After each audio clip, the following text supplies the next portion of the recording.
የሀሳብ አልባ ፖለቲከኞች ግብ ሀገር አይደለም፣ ግብ ትውልድ አይደለም። ያልተገባ ሀብት ማከማቸት ነው። ያልተገባ ኃይልን መያዝ ነው። ያልተገባ ክብር ፍለጋ ነው።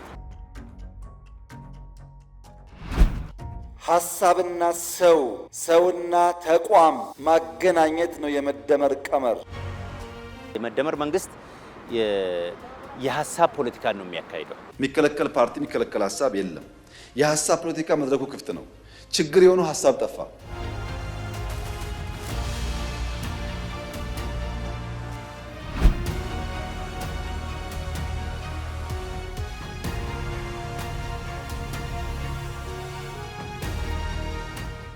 ዘር ከሌለ ምርት የለም። የብልጽግና ዘር ሐሳብ ነው።